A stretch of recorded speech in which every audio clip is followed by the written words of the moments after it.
देखिए, जो मैंने पहले ही बोला कि ग्लोबल ट्रेड अच्छा खासा समुद्र के रास्ते से ही चलता है। और जो स्ट्रेट ऑफ हॉर्मुज़ है वो एक नैरो एरिया है और लगभग उसके दरवाजे पे ईरान बैठा है। ईरान की एक स्ट्रैटेजिक लोकेशन है और उसी स्ट्रैटेजिक लोकेशन का वो फ़ायदा उठाता है। जो पिछले कुछ समय में अमेरिका ट्रंप ने ही स्टेटमेंट दिया था कि अब मैं इसको पनामा कनाल नहीं, अमेरिका का कनाल बोलूँगा। पूरी दुनिया में अभी उथल पुथल मची रही है और ग्लोबल सप्लाई चेन को डिस्टर्ब किया जा रहा है, डेलिबरेटली डिस्टर्ब किया जा रहा है। और अभी भी अमेरिका ने ईरान को बोला है कि आप स्ट्रेट ऑफ हॉर्मुज़ के साथ जो आप जिस तरीके से उसको बंद कर रहे हैं या फिर आने जाने नहीं दे रहे, वो ठीक नहीं है। तो जो पूरा का पूरा मार्केट है, क्योंकि भले ही जो मेरा मानना है कि भारत भी पिछले कई समय से आत्मनिर्भर भारत की बात कर रहा है, लेकिन आत्मनिर्भर भारत की जो बात है वो आइडिया बहुत अच्छा है, होना भी चाहिए। लेकिन इस ग्लोबलाइज वर्ल्ड में अंतर्निर्भरता, इंटरडिपेंडेंस बहुत ज़्यादा है। देखिए, जहाँ तक मेरा मानना है स्ट्रक्चरल वल्नरेबिलिटी तो है ही, क्योंकि मैंने पहले ही बोला ना, ग्लोबल सप्लाई चेन अगर थोड़ा सा भी डिस्टर्ब होगा तो आप कितने ही आत्मनिर्भर बन जाइए, कितना भी स्टॉक रख लीजिए, वो आपके ज़िंदगी भर के लिए नाकाफ़ी ही रहेगा। क्योंकि भारत की पॉपुलेशन लगातार बढ़ रही है और इंडिया एक एनर्जी हंग्री नेशन है। तो चाइना का मैंने बोला वो भी एनर्जी हंग्री नेशन है, वो भी हर जगह इन्वेस्ट कर रहा है। साउथ चाइना सी, जिसको बोला गया है कई विशेषज्ञों ने कि आने वाले समय में सेकंड पर्शियन गल्फ होगा, अच्छे खासे तेल वहाँ मिलेंगे। चाइना पूरा उस पर कब्जा कर लेना चाहता है, अपने पड़ोसी को डरा रहा है, धमका रहा है। तो आने वाला जो समय होगा, जो मुझे लगता है जिसकी भी सामुद्रिक शक्ति बहुत ज़्यादा होगी या समुद्र के रिसोर्सेज पे उसका आधिपत्य होगा, वही विश्व राजनीति को डिक्टेट करेगा। ईरान का युद्ध शुरू हुआ तो मिलन एक्सरसाइजेस में ईरान के भी युद्धपोत आए हुए थे। जब युद्ध शुरू हो गया, एक युद्धपोत जब वापस जाने लगा तो अमेरिका ने उसको मार गिराया। तो ईरान ने भारत से रिक्वेस्ट की कि जब तक युद्ध ख़त्म नहीं होता, हमारे 3-4 जंगी बेड़े आप अपने ही बंदरगाहों पर रखिए, नहीं तो इनको नुकसान पहुंचेगा। तो भारत ने ये 28 तारीख को रिक्वेस्ट किया होगा और 1 मार्च को हमने बोला हमें कोई परेशानी नहीं है, हम इसको सिक्योर करेंगे। एक वक्त था जब दिल्ली के एक कैंपस में चाय के एक कप पर बड़ी लंबी चर्चाएं होती थी। लोकतंत्र से लेकर हर एस्पेक्ट्स पर चर्चा के लिए ये विश्वविद्यालय जाना जाता है। दुनिया के सबसे बड़े सवाल यहीं पर डिस्कस होते थे। वही कैंपस जिसके लिए पॉलिटिक्स जो है वो स्लोगन नहीं, एक थॉट प्रोसेस होता है। दूसरी तरफ दुनिया के हर कोने में स्ट्रेट ऑफ हॉर्मुज जहाँ से गुजरता है ऑयल टैंकर, डिसाइड करता है कि भाई तेल का दाम घटेगा या बढ़ेगा और इंडिया की इकोनॉमी स्टेबल रहेगी या हिलेगी। आज के एपिसोड में इन दोनों दुनिया को हम जोड़ने का प्रयास कर रहे हैं, आइडियाज़ और रिसोर्सेज, कैंपस और crude oil. Welcome to ideas and insights with Govinda. आज हमारे साथ अमित सिंह जी हैं, जेएनयू के, जिनका पर्सपेक्टिव ग्राउंड से भी जुड़ा हुआ है और वो ग्लोबल भी है। अमित, बहुत बहुत स्वागत है आपका ideas and insights with Govinda के इस एपिसोड में। धन्यवाद। आप सबके दर्शकों को मेरा नमस्कार। अमित, मैं एक स्ट्रक्चर्ड सवाल करना चाहता हूँ। जेएनयू को इंडिया में पॉलिटिकली चार्ज इंस्टीट्यूशन माना जाता है, लेफ्ट लीनिंग भी माना जाता है, और यहाँ से निकले, आपके संस्थान से निकले ब्यूरोक्रेट्स मार्केट इकोनॉमी को भी बखूबी चला रहे हैं। कैसे चला रहे हैं, पहला सवाल। और क्या जेएनयू का क्रिटिकल थिंकिंग मॉडल हमारी ब्यूरोक्रेसी की ताकत है? देखिए, जो मेरा मानना है कि जेएनयू एक प्रतिष्ठित विश्वविद्यालय है और पिछले कई सालों से यहाँ पे क्रिटिकल थिंकिंग को लेकर अच्छा खासा ज्ञान बच्चों को दिया जाता है। उसके लिए इस इंस्टीट्यूशन में बखूबी काम किया जाता है। या फिर यहाँ का एटमॉस्फेयर ऐसा है कि उस एटमॉस्फेयर के माध्यम से या जो एकेडमिक रिगर है उसकी वजह से यहाँ के स्टूडेंट्स भी, या फिर स्टूडेंट के अलावा अगर हम बात करें, यहाँ जो काम करने वाले कर्मचारी हैं या मेस वर्कर हैं, यहाँ तक कि कैंटीन में चाय पिलाने वाले जो लड़के हैं, वो भी कहीं ना कहीं क्रिटिकल थिंकिंग रखते हैं। तो यहाँ का ऑरा एक ऐसा है, वो एक ऐसा विश्वविद्यालय बनाकर रखता है जिसमें हर किसी को मजबूर होना पड़ता है हर विषय पर तथ्यात्मक बातें करने के लिए या क्रिटिकली हर इश्यू को एसेस करने के लिए। तो यहाँ के एटमॉस्फेयर में ही एकेडमिक रिगर छुपा है, तो वही इसका राज है। रही बात, ये बात बिल्कुल सही है कि जेएनयू से कई सारे लोग ऐसे हैं जो ब्यूरोक्रेसी में भी हैं, और अभी चाहे हम हमारे वित्त मंत्री की बात करें निर्मला जी की, या फिर हमारे विदेश मंत्री हो गए जयशंकर जी, वो जेएनयू के ही प्रोडक्ट है, और जेएनयू की ट्रेनिंग के माध्यम से ही वो आज उस मकाम पर पहुँचे और बखूबी देश की अर्थव्यवस्था को चला रहे हैं। तो उसका क्रेडिट जेएनयू को जाता है, और ये लोग खुद भी देते हैं कि यस, कि what ever they have achieved it is because of JNU and JNU का क्रिटिकल थिंकिंग एंड ओरिएंटेशन। तो ये मीडिया ड्राइव एंड परसेप्शन है या फिर आपके इंस्टीट्यूशन की आइडेंटिटी का हिस्सा है? देखिए, मीडिया ड्रिवन तो मैं नहीं बोलूँगा उतना है, क्योंकि जेएनयू की जो आइडेंटिटी है, और इतने सालों से, क्योंकि नई यूनिवर्सिटी तो है नहीं, बहुत सालों से एकेडमिक जगत में अपना लोहा जेएनयू ने मनवाया है, और इसी वजह से भी यहाँ पे जो रिसर्च होती है पिछले कई सालों से, तो देश की यूनिवर्सिटीज़ में नंबर 1 जेएनयू ही आता है। अगर हम साइंटिफिक यूनिवर्सिटीज़ की बात करें या फिर आईआईटीज़ की बात करें, तो एकमात्र जेएनयू ही है जो आईआईटीज़ के बाद आता है, बाकी सारा डीयू, बीएचयू या कोई और यूनिवर्सिटी बहुत बाद में आती हैं। तो मीडिया ड्रिवन जो है वो एक नेगेटिव परसेप्शन मीडिया क्रिएट करता है, जो कि पिछले कुछ समय से हुई, हालांकि उसमें भी काफ़ी कुछ बदलाव हो चुका है। क्या जेएनयू डिस्कोर्स क्रिएट करता है या फिर जो लोग समझते हैं कि वो पोलराइजेशन क्रिएट करता है, क्या है मतलब? देखिए, इसको लेकर मेरा मानना है कि वो अपना अपना परसेप्शन है लोगों का, क्योंकि मैं भी इसी कैंपस से पढ़ा हूँ, और luckily now I am teaching here in this university only. तो मुझे ये लगता है कि डिस्कोर्स तो एक है, या जब हम लोग पढ़ते थे तब भी होता था कि जेएनयू जो आज सोच रहा है वो पूरा विश्व या भारत आने वाले समय में सोचेगा। तो एक नैरेटिव कहीं ना कहीं उसी समय से हर छात्रों के बीच में गढ़ दिया गया है। वो जो आपने बात की क्रिटिकल थिंकिंग की, या फिर एक अलग पहचान बनाकर या अलग राय रखना और बेबाकी से राय रखना, वो जेएनयू सिखाता है। तो उसी वजह से जेएनयू के जो लोग हैं एक डिफरेंट स्टैंड लेते हुए हर जगह नज़र आते हैं, या वो अलग से पहचाने जाते हैं, और वो एक कारण भी है। और इसी वजह से जेएनयू के स्टूडेंट्स में, चाहे वो किसी भी विचार परिवार से आते हों, लेकिन उनमें एक सॉलिडारिटी भी है। जेएनयू के नाम पे बहुत सारे, यानी हम लोगों का एलुमनाई स्ट्रक्चर भी अच्छा खासा है, और उस स्ट्रक्चर के माध्यम से बहुत सारे काम सिर्फ जेएनयू आइडेंटिटी के नाम पर भी हो जाते हैं। तो वो भी एक चीज़ है। एक डेमोक्रेसी में डिसेंट जो है वो स्ट्रेंथ है या इनस्टेबिलिटी का सोर्स है? देखिए, इसको भी मैं जेएनयू के लेंस से ही आपको समझाना चाहूँगा, क्योंकि देखा जाए डेमोक्रेसी में जो डिसेंट है वो एक स्ट्रेंथ है, और होना भी चाहिए, क्योंकि एक सच्ची डेमोक्रेसी वही है जहाँ पे डिसेंटिंग वॉइस को भी अच्छा खासा स्थान दिया जाए, उसको भी सुना जाए। ऐसा ना हो कि अगर मेरी अलग राय है, अलग थिंकिंग है, तो मुझे दरकिनार किया जा रहा है।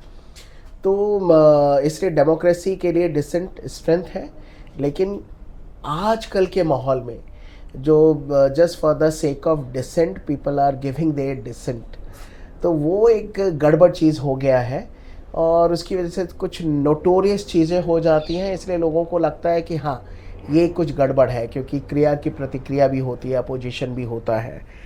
तो स्ट्रेंथ तो है, लेकिन वो देखना पड़ेगा। या जेएनयू का जो आजकल का जो माहौल है, या जो हम लोगों के समय में भी था, जो अगर मैं वामपंथी विचारधारा की तरफ जाऊँ, तो जब तक आप वामपंथ विचारधारा के साथ हाँ में हाँ मिलाते रहिए, तब तक तो सब ठीक है। लेकिन अगर आप उनसे कुछ इतर राय रखेंगे और आप उस पर डिसेंट देंगे, तब ये लोग नहीं मानेंगे। तो इनका जो डाइसेंट है सारा, वो अपने खुद के बेसिस पे चलता है कि जब हम दें तो सारे लोग सुने, माने, उसको क्रिटिकली नोट भी करें, लेकिन हम किसी और के उसमें नहीं जाएंगे, तो ये गड़बड़ है। तो डेमोक्रेसी जो होनी चाहिए वो हर तरफ से होना चाहिए, वो हर विचारधारा में भी होनी चाहिए। देश तो एक है ही प्रजातांत्रिक, लेकिन हर विचारधारा में प्रजातांत्रिक मूल्यों को सब सर्वोपरि रखना चाहिए, जो कई बार वामपंथ में इन मूल्यों की कमी नजर आती है मुझे। अच्छा, हम अपने अगले सवालों की तरफ बढ़ते हैं।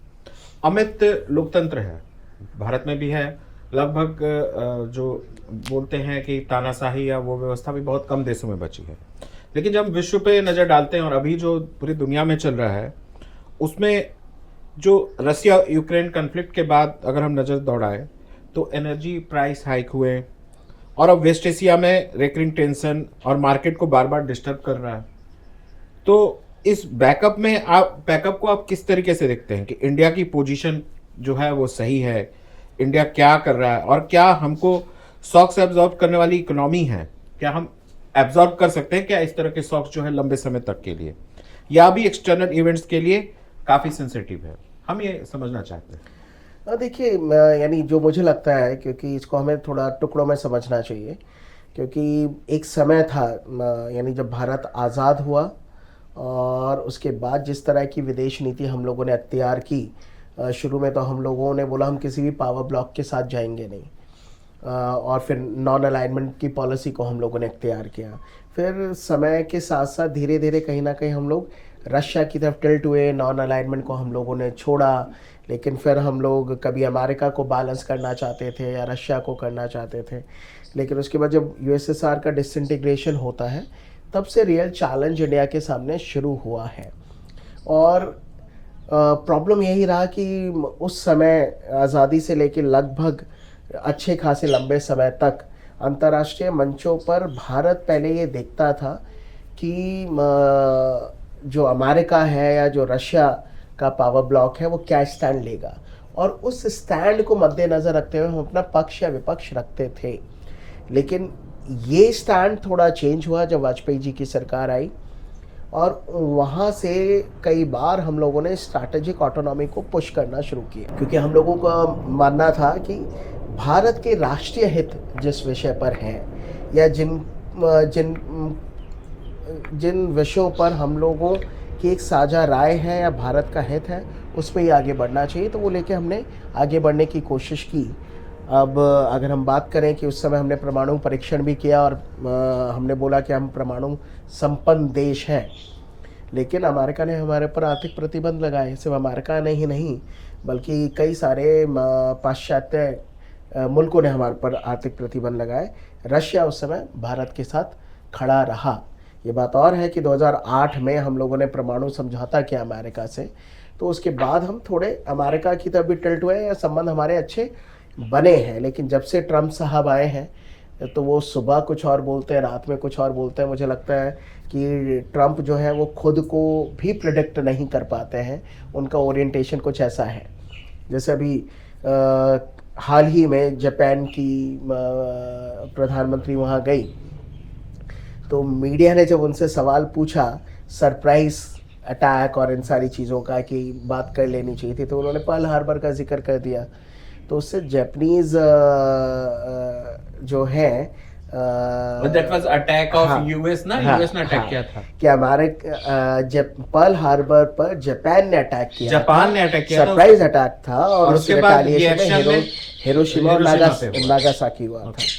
और हिरोशिमा और नागासाकी होने के बावजूद भी बदलते हुए समय में अब दोनों देशों ने अपने संबंधों को सुधारा है, लेकिन पुराने जख्मों को कुरेद देना, कुछ और जवाब देते हुए, जिससे आपके जो इक्विवेलेंट जापान के रिप्रेजेंटेटिव बैठे हैं वो अनकंफर्टेबल हो रहे हैं, साफ दिख रहा है। यूक्रेन के मामले में भी इस तरह का दिखा, यूक्रेन कि आप क्या ड्रेस पहन के आ गए। अरे भाई, यानी डिप्लोमेसी अगर आपको चलानी है तो पहले तो मेरा ये मानना है कि वो बंद दरवाज़ों में होता है। जब आप एक सहमति बन जाती है तब आप मीडिया के सामने जाते हैं। वहाँ आप जेलेंस्की के साथ खुलेआम मीडिया के सामने बात कर रहे हैं, उनको डरा भी रहे हैं, धमका भी रहे हैं, वो भी कुछ बोल रहे हैं। तो ये बड़ा ही मेरा जो मानना है, मेरा व्यक्तिगत मानना है कि ट्रंप एक अनसोफिस्टिकेटेड डिप्लोमेसी लेके चलते हैं, जिससे कई लोग बड़े अनकंफर्टेबल होते हैं। यहाँ तक कि उन्होंने पीछे वो मैक्रो के पर्सनल व्हाट्सएप चैट भी ट्विटर पे डाल दिए थे। तो बड़ा अजीबोगरीब रवैया है। तो खैर, कहना मैं ये चाहता हूँ कि 2014 के बाद से भारत की तस्वीर बदली है। अब भारत खुलकर, यानी gone are the days when people have termed India as a पिछलग्गू राष्ट्र और India as a soft state. लेकिन अब भारत जो है 2014 के बाद, जो मेरा मानना है कि नया भारत है। हर अंतर्राष्ट्रीय मंचों पर हम खुलकर अपनी राय रखते हैं, बेबाकी से रखते हैं। कई अंतर्राष्ट्रीय निर्णय या फिर प्रकल्प हम लोगों ने शुरू किए हैं जो भारत का स्टैंड अब पक्ष और विपक्ष वाला नहीं होता है। भारत अब पहले स्टैंड रखता है, अब उसके बाद कुछ और जो मुल्क है उसके पक्ष या विपक्ष में आते हैं, ऐसा साफ तौर पे नज़र आता है। आपने भी देखा होगा कि जब भी एस जयशंकर विदेश जाते हैं तो बहुत सारे अनकंफर्टेबल क्वेश्चन पूछे जाते हैं। यूरोप में जाके उन्होंने खुद ही बोला कि भाई यूरोप को भी ये सोचना चाहिए कि जो यूरोप का मुद्दा है वो पूरे विश्व का मुद्दा होना चाहिए, ऐसा सही नहीं है। पूरे विश्व का मुद्दा यूरोप का मुद्दा काहे नहीं बन जाता है। तो ये सारे विषय हैं जो मुझे लगता है कि भारत ने पिछलग्गू राष्ट्र का तमगा उखाड़ फेंका है। पिछले 12 साल में भारत की विदेश नीति बदली है और इसी वजह से अब हम अपना खुद से स्टैंड रखते हैं, स्ट्रैटेजिक ऑटोनॉमी की बात करते हैं। एक चीज नोटिसेबल है, जब हम देखते हैं कि मिडिल ईस्ट में एक्सेलेरेशन होता है, ऑल मार्केट इंस्टेंटली रिएक्ट करते हैं। कभी एक्चुअल सप्लाई डिस्टर्ब होने की वजह से क्या यह रिएक्शन रियल रिस्क रिफ्लेक्ट करता है या मार्केट एक्सपेक्टेशन और सेंटिमेंट्स पे ज्यादा मूव करता है? देखिए, क्योंकि पूरी दुनिया में अभी उथल पुथल मची रही है और ग्लोबल सप्लाई चेन को डिस्टर्ब किया जा रहा है, डेलिबरेटली डिस्टर्ब किया जा रहा है। और अभी भी अमेरिका ने ईरान को बोला है कि आप स्ट्रेट ऑफ हॉर्मुज़ के साथ जो आप जिस तरीके से उसको बंद कर रहे हैं या फिर आने जाने नहीं दे रहे, वो ठीक नहीं है। तो जो पूरा का पूरा मार्केट है, क्योंकि भले ही जो मेरा मानना है कि भारत भी पिछले कई समय से आत्मनिर्भर भारत की बात कर रहा है, लेकिन आत्मनिर्भर भारत की जो बात है वो आइडिया बहुत अच्छा है, होना भी चाहिए। लेकिन इस ग्लोबलाइज वर्ल्ड में अंतर्निर्भरता, इंटरडिपेंडेंस बहुत ज़्यादा है। एक दूसरे के ऊपर हर राष्ट्र निर्भर है। इसलिए आपको अगर पूरा अपना चहुर्मुखी विकास चाहिए तो ऐसे में आप बिल्कुल आइसोलेट होकर अपना विकास नहीं कर पाइएगा। तो इसलिए इंटरडिपेंडेंट वर्ल्ड है ही, और ऐसे में एक चीज, हर चीज़ होता है ना, डोमिनो इफेक्ट की तरह काम करती है। तो अगर ग्लोबल सप्लाई चेन डिस्टर्ब होगा तो उससे सिर्फ इंडिया ही नहीं, पूरे वर्ल्ड की इकोनॉमी पे अच्छा खासा असर पड़ता है। अभी भी जो 90% ग्लोबल ट्रेड जो है वो समुद्र के माध्यम से ही चलता है, और अगर वहाँ पे किसी भी तरह का डिस्ट्रप्शन होगा तो गड़बड़ होगा। और वो अगर 2 दिन का है तो हमें 2 दिन का डिस्ट्रप्शन तो नज़र आता है, लेकिन 2 दिन की वजह से आने वाले 20 दिन की मार्केट इकोनॉमी हिल जाती है, क्योंकि डिमांड ज़्यादा है, सप्लाई कम होगी, 2 दिन का भी ब्रेक आएगा तो होगा। और अभी इस युद्ध को चलते चलते लगभग महीना भर हो रहा है। तो अगर ये युद्ध ख़त्म भी हो जाए आने वाले हफ्ते में, उसके बावजूद भी आने वाले साल 2 साल तक इसके नेगेटिव एस्पेक्ट विश्व अर्थव्यवस्था पे पड़ते हुए नजर आएंगे, और इससे भारत भी अछूता नहीं रह पाएगा। अमित, इंडिया को ब्राइट स्पॉट बोलते हैं ग्लोबल इकोनॉमी में, लेकिन जब हम डीपर जाते हैं तो पता चलता है कि अपनी एनर्जी नीड्स की मेजोरिटी हम तो आज भी इंपोर्ट कर रहे हैं। अब अगर देश में हमारी बात हो रही है कि भाई सिलेंडर की किल्लत चल रही है, तो भाई भारत के जो भारत है वो कह रहा है कि भाई नहीं, भारत के शीर्ष नेतृत्व बार बार कह रहा है कि नहीं, हमारे पास सप्लाई है, हम 50 डेज तक हम मैनेज कर लेंगे, हम आगे चल जाएंगे। क्या ये growth model long term sustainable है? डिपेंडेंसी जो है इन सब चीजों की, क्या ये एक स्ट्रक्चरल वल्नरेबिलिटी क्रिएट करता है? देखिए, जहाँ तक मेरा मानना है, स्ट्रक्चरल वल्नरेबिलिटी तो है ही, क्योंकि मैंने पहले ही बोला ना, ग्लोबल सप्लाई चेन अगर थोड़ा सा भी डिस्टर्ब होगा तो आप कितने ही आत्मनिर्भर बन जाइए, कितना भी स्टॉक रख लीजिए, वो आपके ज़िंदगी भर के लिए नाकाफ़ी ही रहेगा। क्योंकि भारत की पॉपुलेशन लगातार बढ़ रही है और इंडिया एक एनर्जी हंग्री नेशन है। इंडिया ही नहीं, चाइना भी है, क्योंकि चाइना की भी अच्छी खासी पॉपुलेशन है। तो परेशानी यह है कि हर मुल्क आज के समय में अपनी एनर्जी सिक्योरिटी को लेकर पूरी तरह से सजग भी है और हम लोग अल्टरनेटिव एनर्जी रिसोर्सेज की तरफ भी अपना ध्यान लगा रहे हैं। और उसी वजह से चाहे हम परमाणु ऊर्जा की बात करें या फिर हम अब एथेनॉल की बात कर रहे हैं या फिर और हम वेरियस वेज ईजाद कर रहे हैं जिससे हम नए नए तकनीकों से ऊर्जा प्राप्त कर पाए। अब इंडिया ने भी रेयर अर्थ्स की तरफ सीरियसली देखना शुरू कर दिया है, जबकि चाइना पिछले 25 साल से रेयर अर्थ्स को बहुत सीरियसली देख रहा था। अमेरिका भी रेयर अर्थ को लेके बहुत ज़्यादा यानी सीरियस हो गया है, इसलिए वो वेनेजुएला में भी घुसा और सिर्फ वेनेजुएला नहीं, वो ग्रीनलैंड को भी कब्जा कर लेना चाहता है। ये बात और है कि कनाडा का वो भी लेके भी वो बोल रहा है कि ये तो हमारा 52वां राज्य हो सकता है। तो और अभी जो इज़राइल, ईरान और यूएस के मध्य भी चल रहा है, और ईरान जिस तरीके से आंख बंद करके जितने भी वेस्ट एशिया में चाहे वो सऊदी अरेबिया हो, बहरीन हो, कतर हो या यूएई हो, उसके तेल के कुओं पर या अटैक कर रहा है, तो वो ग्लोबल सप्लाई चेन को डेलिबरेटली डिस्टर्ब कर रहा है। और वो ये उसका जो रवैया है वो बिल्कुल वही है कि हम तो डूबेंगे सनम, आपको भी डूबेंगे। तो वो कि भाई अगर अभी मेरे ऊपर हमला हो रहा है और आप मेरे साथ खड़े नहीं हो और उसके बाद अगर आपको लगता है कि आप शांति से रह लोगे, तो वो भी नहीं है कि मेरे यहाँ अगर अर्थव्यवस्था खराब होगी तो मैं आपका भी छोड़ूंगा नहीं। तो प्रॉब्लम यह है कि ये कहीं ना कहीं अपनी एनर्जी सिक्योरिटी को सिक्योर करने के लिए they are wasting their energy to demolish the existing energy sources. अगर हम चाइना की भी बात करें तो चाइना का मैंने बोला वो भी एनर्जी हंग्री नेशन है, वो भी हर जगह इन्वेस्ट कर रहा है। साउथ चाइना सी जिसको बोला गया है कई विशेषज्ञों ने कि आने वाले समय में सेकंड पर्शियन गल्फ होगा, अच्छे खासे तेल वहाँ मिलेंगे। चाइना पूरा उस पर कब्जा कर लेना चाहता है, अपने पड़ोसी को डरा रहा है, धमका रहा है। तो आने वाला जो समय होगा जो मुझे लगता है जिसकी भी समुद्रिक शक्ति बहुत ज़्यादा होगी या समुद्र के रिसोर्सेज पे उसका आधिपत्य होगा, वही विश्व राजनीति को डिक्टेट करेगा। चाइना तो उस राह पे चल रहा है।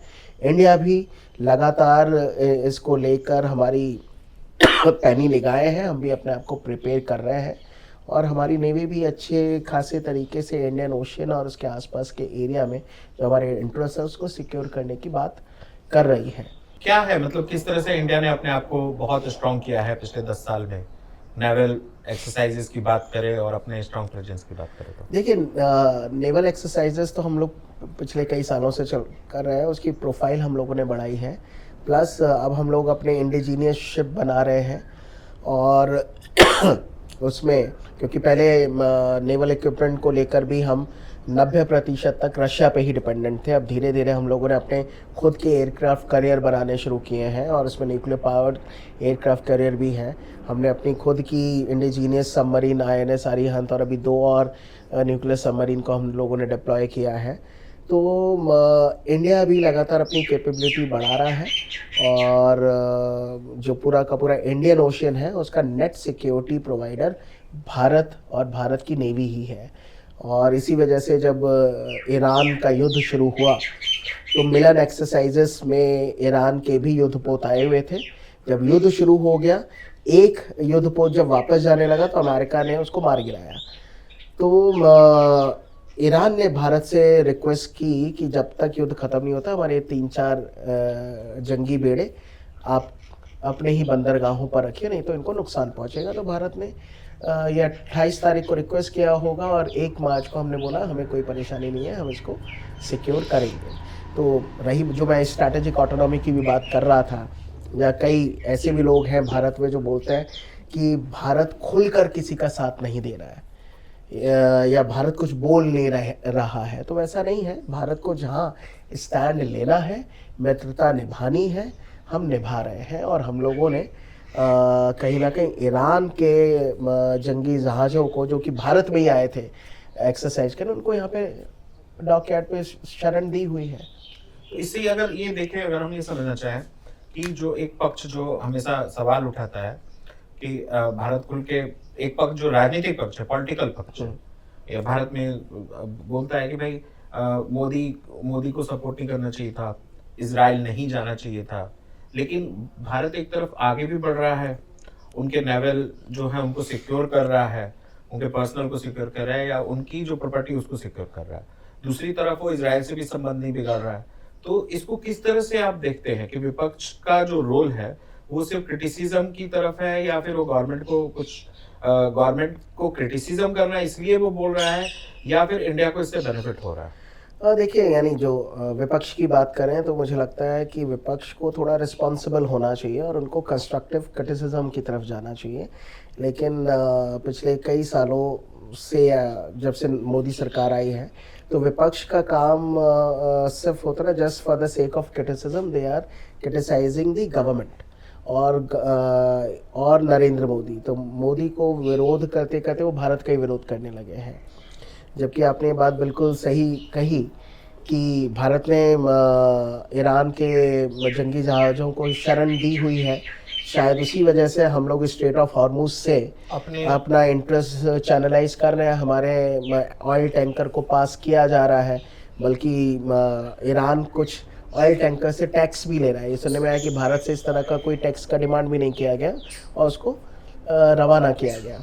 हम इज़राइल भी गए, अभी भी, उससे पहले भी गए थे, और अगर हम इज़राइल जाते हैं तो पैलेस्टाइन नहीं जाते हैं, या पैलेस्टाइन जाते हैं तो सिर्फ पैलेस्टाइन ही जाते हैं। और शायद ये हमारी स्ट्रैटेजिक ऑटोनॉमी है कि हम इज़राइल के साथ भी अच्छा संबंध बना रहे हैं, ईरान के साथ भी अच्छे संबंध हैं, पैलेस्टाइन के साथ भी। अभी भी भारत ने हमेशा ही बोला है कि इस समय युद्ध का नहीं है।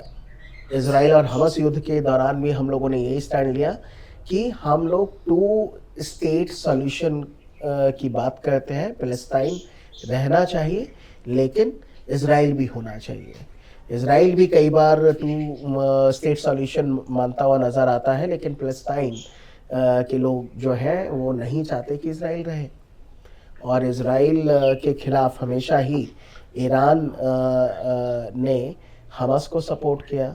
अभी जो युद्ध चल रहा है उसमें ईरान पूरी तरह से हिजबुल्लाह, हूती, हमास को सपोर्ट ही कर रहा था। बीच में थोड़ी बहुत झड़प भी हुई थी, बाद में वो रुकी, और अब तो आमने सामने की लड़ाई है दोनों में। तो भारत की विदेश नीति में बहुत सालों बाद ये नज़र आया है कि भारत खुलकर अपना स्टैंड ले रहा है। वो ये नहीं सोच रहा है कि हम इज़राइल जा रहे हैं तो फ़लस्तीन को बुरा लगेगा, या मैं फ़लस्तीन गया तो इज़राइलियों को बुरा लगेगा, या फिर ईरान ऐसा करेगा, या बाकी सारी चीज़ें।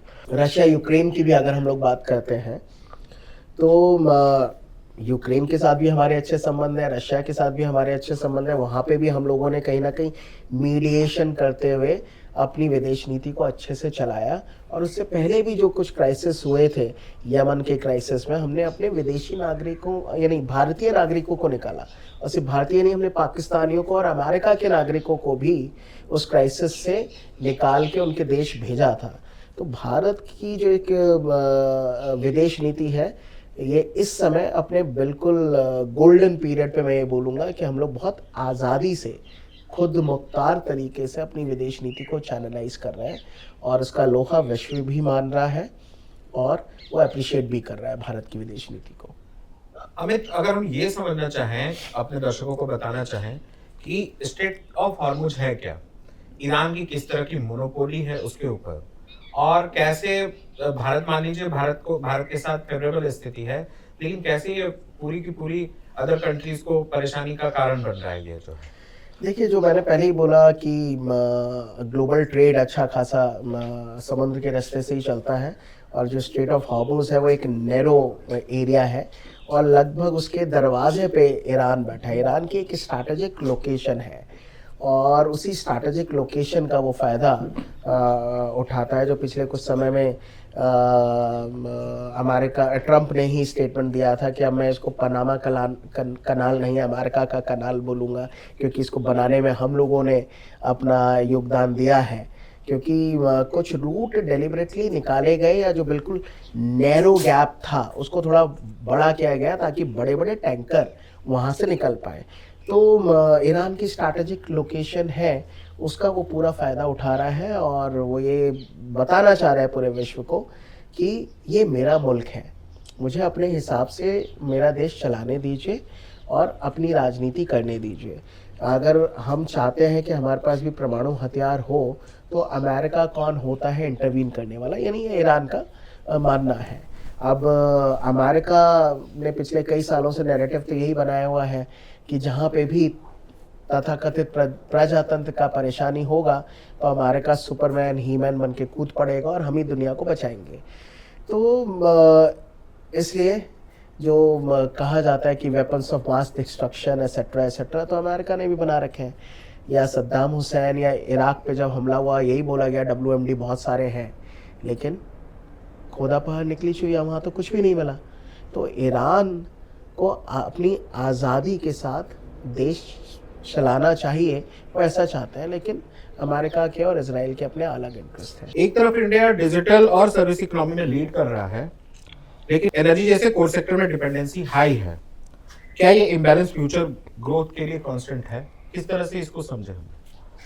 देखिए, इम्बैलेंस तो है, वो होना ऑब्वियस ही है, क्योंकि जो एनर्जी सेक्टर है ये सारा का सारा जो यानी प्राकृतिक संसाधन है, तो इन प्राकृतिक संसाधनों की बहुत ज़्यादा खोज भारत में हुई नहीं है, भारत में नहीं पाए जाते हैं। और मैंने जो पहले ही बोला, हमारी पॉपुलेशन भी लगातार बढ़ती जा रही है।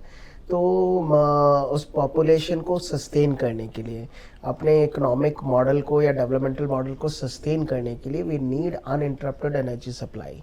तो we have to diversify as well and we have to sustain और look for alternative resources, including हमें अपना भी देखना पड़ेगा अगर हमें कुछ मिलता है तो। लेकिन ये है कि मेजरली हम डिपेंडेंट तो है, तो उसकी वजह से काफ़ी सारी रुकावटें भारत के जो डेवलपमेंटल मॉडल को देखने को मिलती है, जो सामने से नज़र आता है।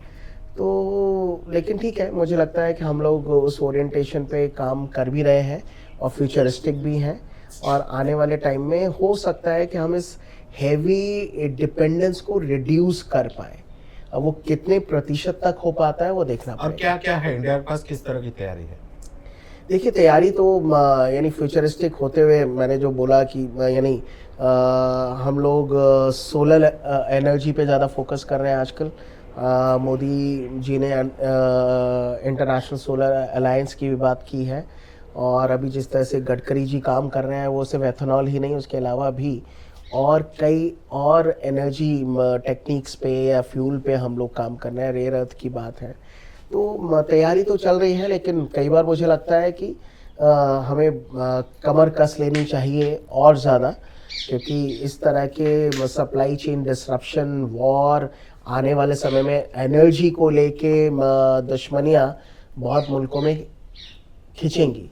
तो भारत को पहले से ही तैयार रहना चाहिए, और जितना जल्दी इसमें हम सेल्फ सफिशिएंट हो जाएंगे, हमारा डिपेंडेंस जितना कम होगा, उतना ही भारत के लिए ग्रोथ के लिए, फ्यूचर के लिए अच्छा होगा। इंडिया की कौन कौन सी कंट्रीज पे डिपेंडेंसी, और अभी कहाँ कहाँ से हम लोग परचेज कर रहे हैं? देखिए, यानी समय के हिसाब से वो सब चेंज होता रहता है। यानी एक समय हम ईरान से अच्छा खासा तेल ले रहे थे, उसके बाद जिस तरीके से अमेरिका ने उसको भी लेके प्रेशर किया, तो फिर हम UAE से भी लेने लगे, हम कतर से, बहरीन से भी लेते हैं, और अभी पिछले कुछ समय से हम लोग रशिया से अच्छा खासा तेल ले रहे हैं। कितना परसेंट होगा? परसेंटेज का एग्जैक्ट तो मैं अभी उतना नहीं बता पाऊंगा, लेकिन अच्छा खासा तेल जब से पहले भी लेते थे, यानी पहले थोड़ा कम था, जब से रशिया यूक्रेन वॉर स्टार्ट हुआ है हमने अपना ऑयल प्रोडक्शन वहाँ से बढ़ाया है।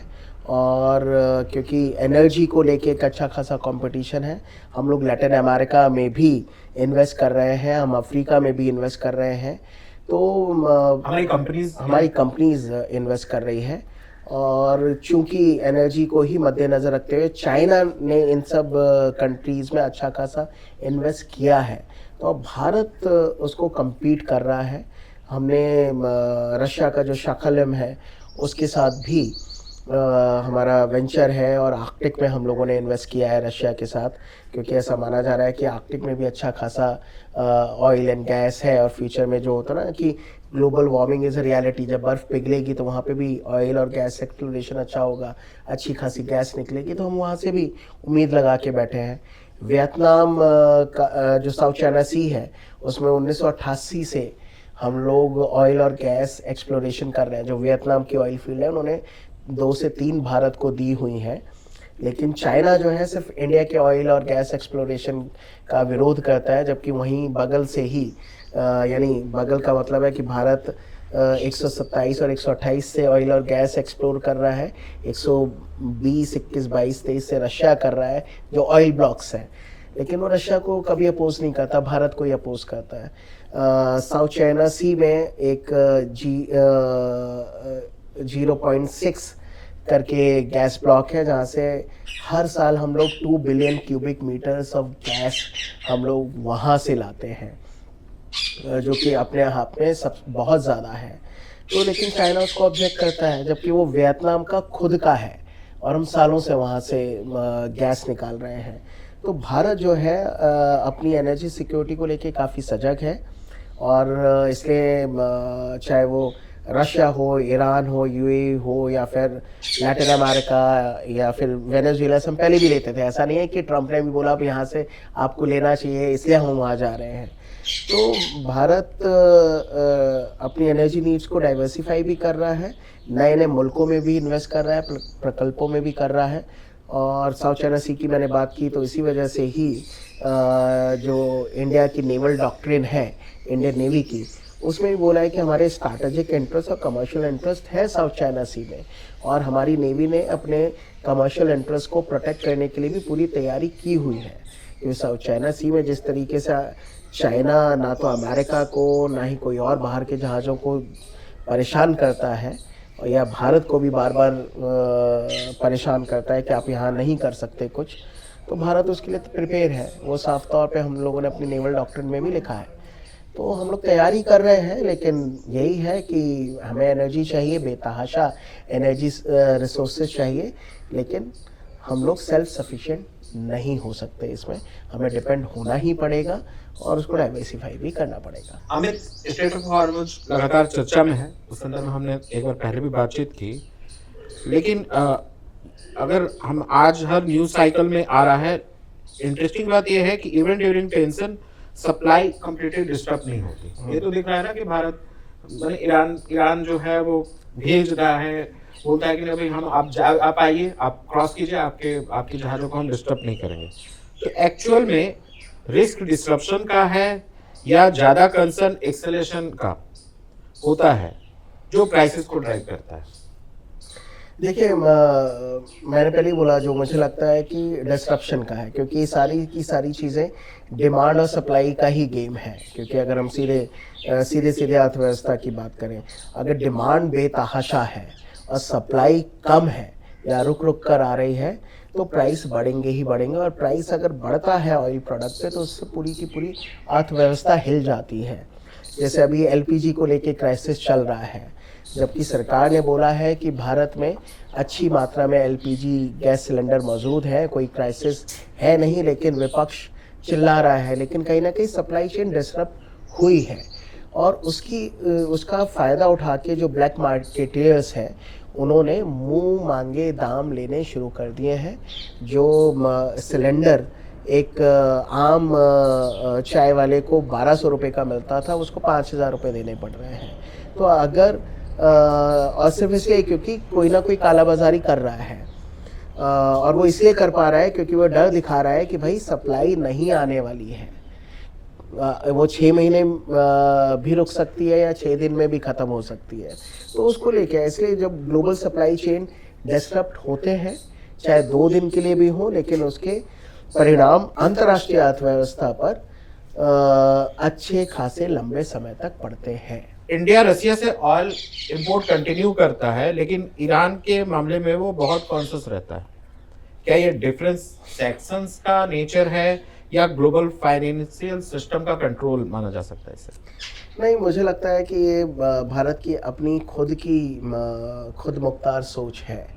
क्योंकि रशिया जो है पिछले कई सालों से हमारा एक रिलायबल पार्टनर है, टाइम टेस्टेड फ्रेंड है, और क्रूशियल टाइम पर उन्होंने हमेशा भारत का साथ दिया है।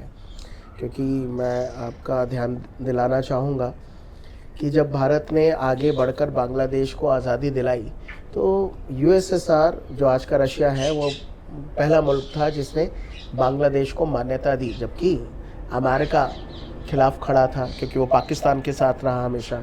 कश्मीर के मुद्दे पर भी रशिया ने भारत का ही साथ दिया, अमेरिका ने तो नहीं दिया, कई और मुल्क भी नहीं आए। यहाँ तक कि 1998 का जो परमाणु परीक्षण भी हुआ, तो पूरे पाश्चात्य विश्व ने भारत के ऊपर आर्थिक प्रतिबंध लगाए, इकोनॉमिक सैंक्शन लगाए, रशिया ने नहीं लगाए। तो कई मुद्दों पर, कई क्रूशल जंक्शन पर रशिया हमेशा भारत के साथ खड़ा रहा है।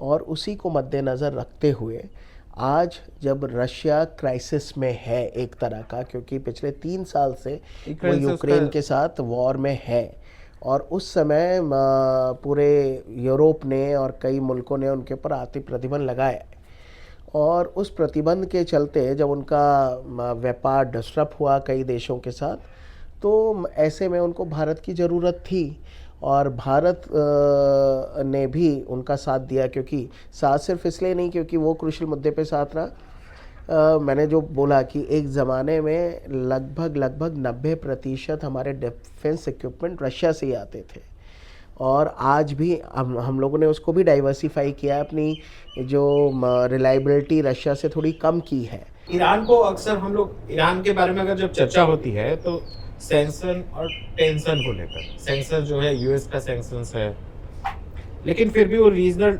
डायनेमिक्स में हम ये समझना चाहते हैं कि रीजनल डायनेमिक्स में ईरान किस तरह का रोल प्ले कर रहा है, और आज के टाइम में उसकी स्ट्रेंथ क्या है ईरान की। देखिए, मेरे ख्याल से अगर बिल्कुल आज के दिन की बात करें तो उनकी स्ट्रेंथ उनकी यूनिटी में है, जो फ़िलहाल नज़र आ रहा है। एक समय था जो कि जनता और शासन बटा हुआ नज़र आता था, क्योंकि जिस प्रकार से वहाँ पर शरीयत को इम्पोज किया गया, औरतों के सारे अधिकार छीन लिए गए। एक समय था जबकि ईरान को एक काफ़ी प्रोग्रेसिव मुल्क माना जाता था, औरतों को भी सारे अधिकार थे, यहाँ तक कि हाँ, यहाँ तक कि उनके यानी मॉडर्न ड्रेसेस वगैरह भी खुलेआम चलती थी वहाँ पर, और औरतें वो सारे काम करती थी जो आजकल पूरे यूरोप की औरतें करती हैं। लेकिन जब से खमेनी साहब आए और शासन वहाँ चेंज हुआ और शरीयत इम्पोज हुआ, तो औरतों से सारे अधिकार ले लिए गए, और पिछले कुछ समय में हम लोगों ने देखा कि शासन के प्रति उदासीनता बढ़ रही थी, डिसकंटेंट था, मुख्यतः यानी आम जन समाज में था ही, लेकिन औरतों ने आगे बढ़ चढ़कर खिलाफ बोलना शुरू किया, जो कि हिजाब को लेके जो कंट्रोवर्सियाँ हुई, और उसको लेके जिस तरीके से IRGC के लोगों ने ब्रूटली उस पूरे प्रोटेस्ट को हैंडल किया, या कई महिलाओं को मौत के घाट भी उतार दिया। तो ये ऐसा नज़र आता था कि ईरान में रेजिम चेंज होगा, या रेजिम चेंज होना अनिवार्य है, और अमेरिका भी यही चाहता था, इजराइल भी यही चाहता था। लेकिन जिस प्रकार से अमेरिका और इजराइल ने वहाँ पे हमला किया, खमेनी साहब का इंतकाल हुआ, या फिर जो शिया समुदाय बोलते हैं उनकी शहादत हुई, तो अभी इस क्राइसिस के दौर में मुझे लगता है कि ईरान के लोग अब पहले अपना दर्द वो भूल चुके हैं। अभी वो चाहते हैं कि कोई एक विदेशी व्यक्ति हमारे देश में घुस के हमारा भविष्य तय नहीं कर सकता, हम लोग खुद करेंगे। तो पहले वो चाहते हैं कि पहले हम इनसे निपट लें, उसके बाद आपस के जो विवाद है हम उनका निपटारा कर लेंगे। ये बात और है कि जो मैंने हिजाब और इन सारे विषयों पे बात की, तो कई ऐसे वीडियो भी आए जो खमेनी साहब के बिल्कुल खासम खास थे, जो इम्पोज करते थे कि औरतों को हिजाब पहनना चाहिए, लेकिन उनकी बेटी की शादी में उसने बहुत ही रिवीलिंग ड्रेस पहनी थी, उन्होंने भी, उनकी माँ ने भी।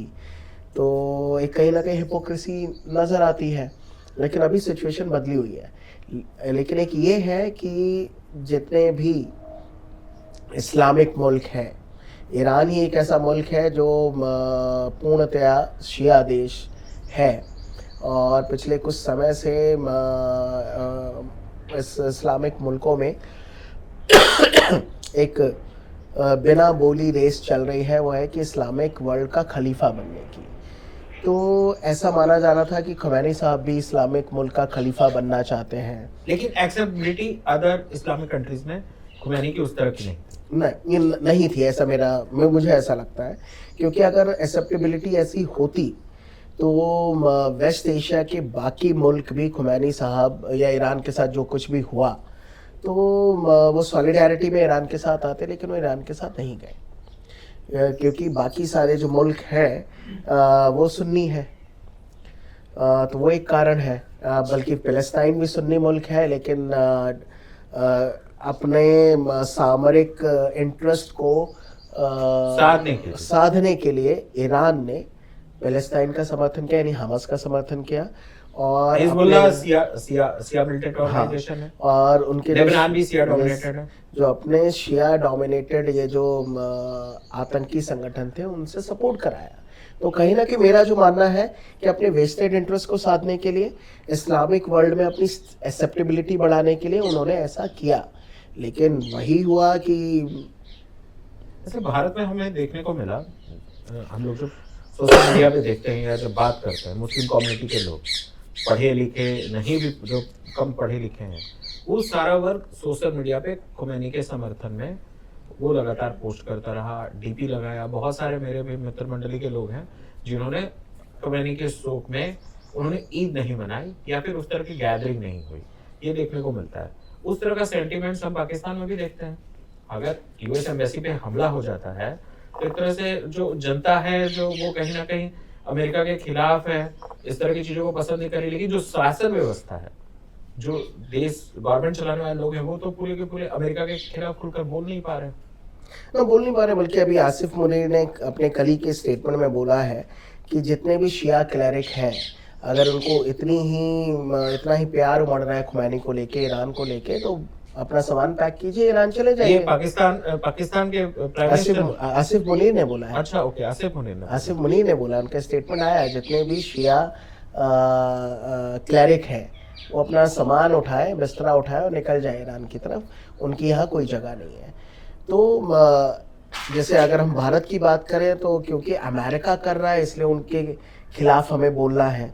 जैसे जेएनयू में भी जो वामपंथी गैंग है, तो अमेरिका कुछ भी करेगा तो वो गलत है। आई एम नॉट सेइंग कि अभी वो ईरान में कर रहा है सब ठीक है, लेकिन फिर भी एक वो सेंटिमेंट होता है कि ईरान अमेरिका के खिलाफ लड़ रहा है, इसलिए हमें ईरान का साथ देना चाहिए। जो कई लोगों ने ईद नहीं मनाई वो ज़्यादातर शिया समुदाय के लोग ही थे, भारत में भी। और जो ये बात बिल्कुल सही है कि वो यहाँ शोक तो मनाएंगे, लेकिन आज आप उनसे बोल दीजिए कि जाइए ईरान, तो कोई नहीं जाने वाला। भारत माना जा सकता है कि भारत सबसे ज्यादा सुरक्षित है। एक मेरी परिचित है, ऑरोविल में रहती है, पर्सियन है, और वो सारे पहले भी हम लोगों ने सबको सेल्टर दिया। जब पर्सिक्यूशन जब शुरू हुआ तो हम लोगों ने अपने देश में पारसियों को रखा। क्या स्थिति है माइनॉरिटीज की, रियल में माइनॉरिटीज की क्या स्थिति है? क्योंकि मेरी जब किसी से बात हो रही थी किसी महिला से, तो उन्होंने बताया कि उनके पिता जो थे वो सिया पिता को कन्वर्ट कर लिया गया, जबकि वो थे पारसी, सिया मुसलमान बना दिया गया। ये बात किसी ने बताया मुझे। देखिए, यानी वहाँ के जो अंदरूनी हालात हैं और बाकी माइनॉरिटी की ईरान में क्या हैसियत है, तो वो तो उस पर गहन शोध होना चाहिए।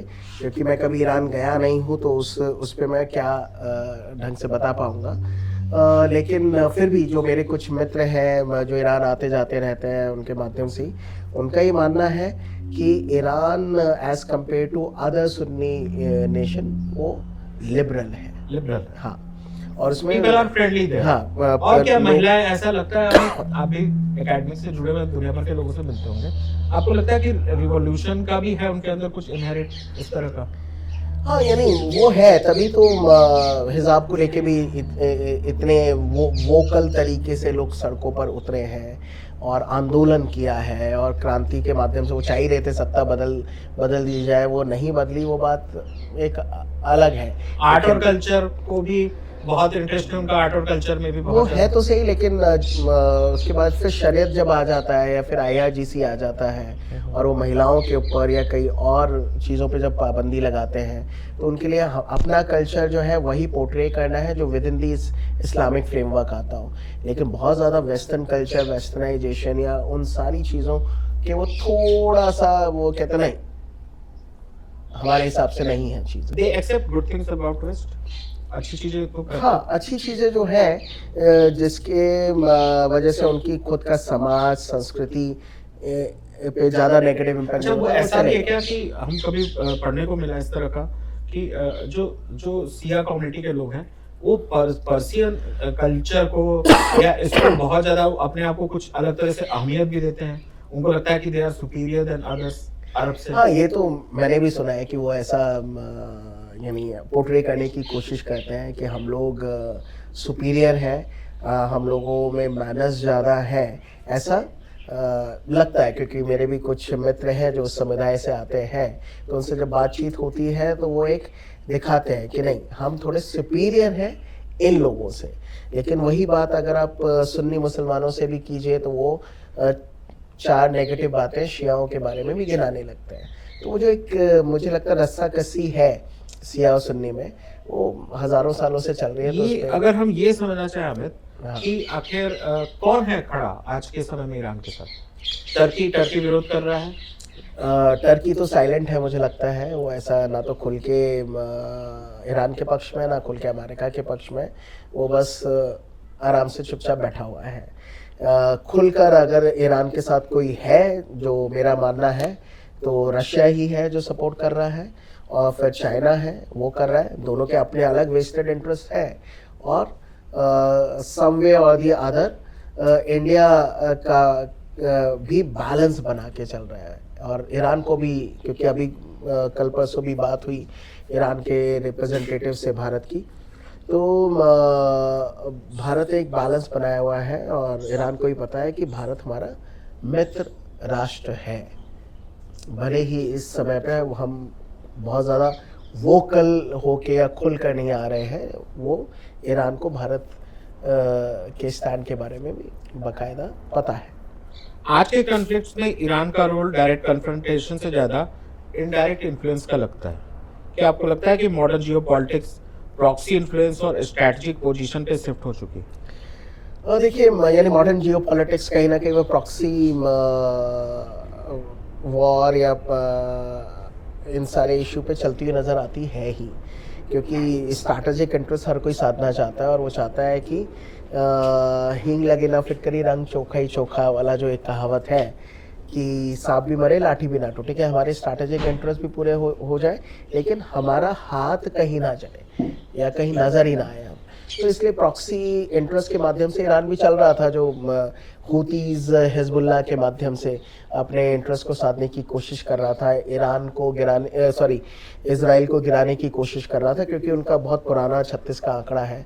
क्योंकि ईरान चाहता है कि वो परमाणु हथियार बनाए, इजराइल को लगता है कि अगर वो बना लेगा तो हमें मुसीबत होगी। इसलिए CIA और मोसाड के माध्यम से 12 से भी ज़्यादा साइंटिस्ट रहस्यमय तरीक़ों से उनकी मौत हुई, ईरान के न्यूक्लियर साइंटिस्टों की। तो वो भी एक इशू है। तो इसलिए प्रॉक्सी तरीके से सारे मुल्क काम करते हैं, उसमें ईरान भी करता हुआ नज़र आया, लेकिन अब डायरेक्ट कन्फ्रंटेशन हो रहा है।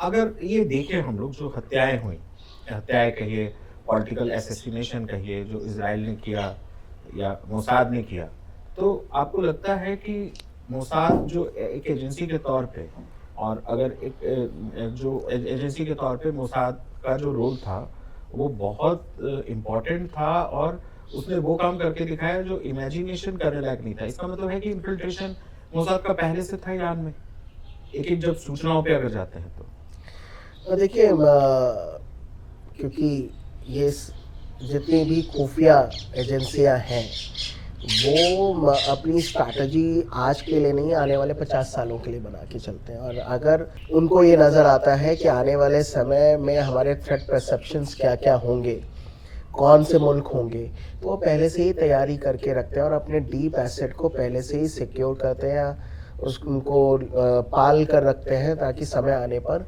उनको यूटिलाइज किया जाए।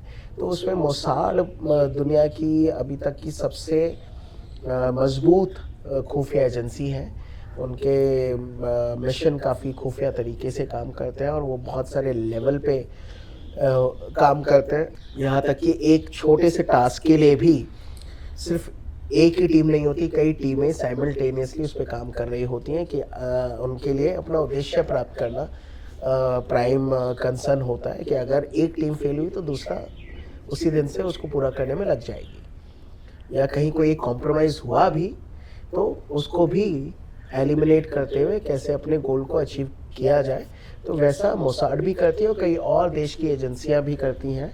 अभी धुरंधर 2 भी आ चुकी है, तो उसके माध्यम से कहीं ना कहीं भारतीयों को भी लग रहा होगा कि भारत की भी सुरक्षा एजेंसियां बहुत ही डिलीजेंट तरीके से भारत के राष्ट्रीय हितों को ध्यान में रखते हुए काम करती है।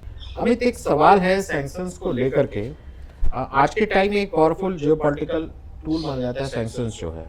आप कैसे एक्सप्लेन करेंगे ये मैकेनिज्म प्रैक्टिकली कैसे काम करता है, स्पेशली ऑयल ट्रेड के कंटेक्स्ट में? देखिए, ये भी एक डिप्लोमेटिक टूल अमेरिका ने बना लिया है और उनका ये है कि अगर आप यानी अगर ट्रम्प की बात करें तो माई वे नहीं तो हाईवे। तो ये माई वे हाईवे क्या है?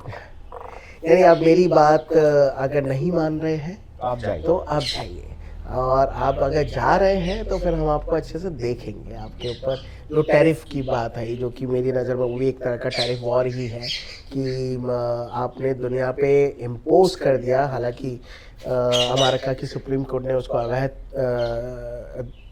घोषित किया, लेकिन फिर भी ये सैंक्शन एक ऐसा इम्पोजिशन है जिसमें कई मुल्कों को डराया जाता है, धमकाया जाता है, उनको आइसोलेट करने की कोशिश की जाती है। क्योंकि जो मैंने पहले ही बोला कि इस ग्लोबलाइज वर्ल्ड में हम लोग एक दूसरे के ऊपर बहुत ज़्यादा डिपेंडेंट हैं, और उसी डिपेंडेंसी का कई बार लोग फ़ायदा उठाते हैं कि अगर आप मेरे पर ज़्यादा डिपेंडेंट हैं तो अब आप मेरे हिसाब से चलिए या हम आपको डिक्टेट करेंगे। तो अमेरिका अभी भी विश्व राजनीति को डिक्टेट करना चाहता है, या वो उस मुगालते में है कि अगर मेरे हिसाब से आप नहीं चले तो मैं आपको बर्बाद कर दूंगा या आप चल नहीं पाएंगे। जो 1998 में भी जो मैंने बताया कि भारत ने परमाणु परीक्षण किया और उसके बाद भारत के ऊपर आर्थिक प्रतिबंध लगा दिए गए, लेकिन भारत ने बखूबी उस आर्थिक प्रतिबंधों का सामना किया। लगभग 2 साल वो प्रतिबंध चले। उसके बाद हमने तो अमेरिका से निवेदन नहीं किया, वाजपेयी साहब नहीं गए थे। जब अमेरिका को ये रियलाइज़ हुआ कि इनके ऊपर कोई फ़र्क ही नहीं पड़ रहा है, यहाँ तक कि इनके ऊपर इकोनॉमिक सैंक्शन लगाकर हमारी अर्थव्यवस्था को ज़्यादा नुकसान हो रहा है, तो धीरे धीरे आर्थिक प्रतिबंध हटा लिए गए। जो ट्रम्प साहब का जो टैरिफ इम्पोजिशन था, पहले उन्होंने बोला कि हम 50% टैरिफ लगाएंगे, और कुछ ही समय में उन्होंने उसको रिड्यूस करके 25% किया, क्योंकि कई बिजनेस हाउसेस ने बोला कि भाई साहब हमारे यहाँ महंगाई बढ़ रही है, भारत के ऊपर आपने जो प्रतिबंध लगाए हैं, क्योंकि हम भी उनसे सामान लेते हैं, वो सामान एसेंशियल कमोडिटीज़ है कुछ ऐसा।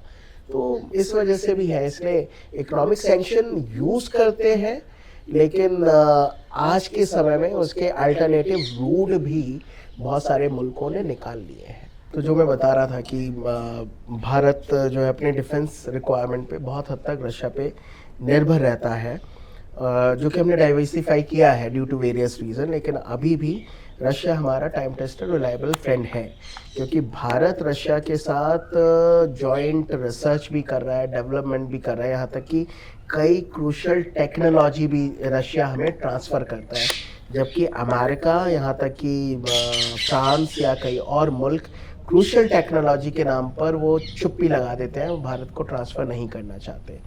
तो रशिया हमारा बहुत पुराना फ्रेंड है। इसी के मद्देनज़र रखते हुए समय के हिसाब से भारत अपनी एनर्जी रिक्वायरमेंट को चेंज करता रहता है, और अभी हम रशिया से ज़्यादा ऑयल इसलिए ले रहे थे ताकि कहीं ना कहीं रशिया को मदद मिल सके इस युद्ध से निपटने के लिए। तो इसलिए हम लोग रशिया से इन दिनों ऑयल ज़्यादा ले रहे थे। क्या प्रभाव पड़ा, मतलब यूएस इंडिया जो ट्रेड डील हुई, क्या था वो यूएस इंडिया ट्रेड डील को अगर हम समझें, और क्या रशिया से सच में कुछ ऐसा इम्पोज हुआ कि हमें अब रशिया से वो तेल ऑयल परचेज कम करना है, इस तरह का फैक्ट? नहीं, ऐसा नहीं है, क्योंकि अमेरिका या ट्रम्प तो हमेशा बोलते ही रहा है कि क्योंकि उसको भी ये लग रहा है कि भारत अगर ऑयल लेना बंद कर देगा तो रशिया की अर्थव्यवस्था थोड़ी चरमराएगी या वो युद्ध से पीछे हटेगा, लेकिन भारत ने ऐसा किया नहीं। क्योंकि ट्रेड डील तो हुई है, लेकिन उसमें भी हम लोगों ने अपने हितों को कहीं भी दरकिनार किया नहीं है, क्योंकि पिछले 6 महीने का भी डेटा आप उठा के देखिए रशिया से ऑयल इंपोर्ट का, तो अपोजिशन कुछ भी बोले कि जो सरकार है वो झुक गई है, जबकि ऐसा नहीं है। तेल हर महीने आया है, तो अमेरिका का ये बोलना, जो कि डेटा है और ओपन डोमेन में भी ये डेटा एग्जिस्ट करता है, तो अमेरिका के बोलना कि भारत ने तेल लेना बंद कर दिया इनको, इसलिए इनको ट्रेड डील दिया है, वैसा नहीं है। अमेरिका ट्रेड डील देने पे इसलिए मजबूर हुआ क्योंकि हमने यूरोपियन यूनियन के साथ mother of all free trade agreement sign किया, क्योंकि भारत ने भी अल्टरनेटिव रूट निकाला कि अगर आप हमारे ऊपर इम्पोजिशन लगाएंगे, टैरिफ लगाएंगे, तो वहाँ पर अच्छा खासा मार्केट है, आप हमसे डायरेक्ट मत लीजिएगा, लेकिन यूरोप तो हमसे सस्ते मिलेगा, आप यूरोप से खरीदते रहिए।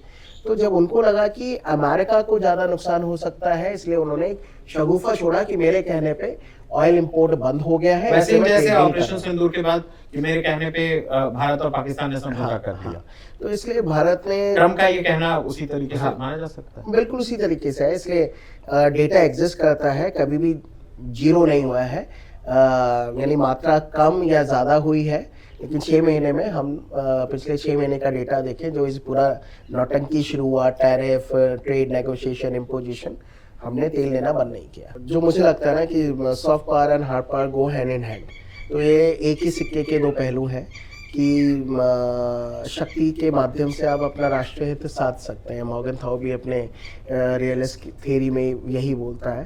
तो अगर आप इकोनॉमिकली पावरफुल हैं, और उसके साथ साथ अगर आप इकोनॉमिकली पावरफुल है तो आपकी मिलिट्री भी अच्छी होगी ही, तो कहीं ना कहीं दोनों के माध्यम से आप विश्व राजनीति को डिक्टेट करने की कोशिश करते हैं, जिसे आज के समय में हम लोग कई बार हम इसको नियो कॉलोनियलिज्म भी कहा जाता है, कि ट्रेड नेगोशिएशन के माध्यम से हम विश्व राजनीति को डिक्टेट करते हुए नज़र आए। तो वो एक इशू है, लेकिन कई बार, यानी पिछले कुछ समय से WTO या GATT या इन सारे इश्यूज़ की जब बात होती थी, तो छोटे मुल्क यही बोलते थे कि बड़े राष्ट्र अपना हित साधने के लिए हमें दबाते हैं, या हमारी तो चलती ही नहीं। ये क्लाइमेट चेंज डील में भी ऐसा नज़र आता है, लेकिन अभी जो है धीरे धीरे हालात बदल भी रहे हैं। ट्रेड नेगोशिएशन या फिर आर्थिक आधार के साथ साथ अब सैन्य ताकत भी लोग दिखा रहे हैं, तो दोनों एक साथ ही चलती हैं।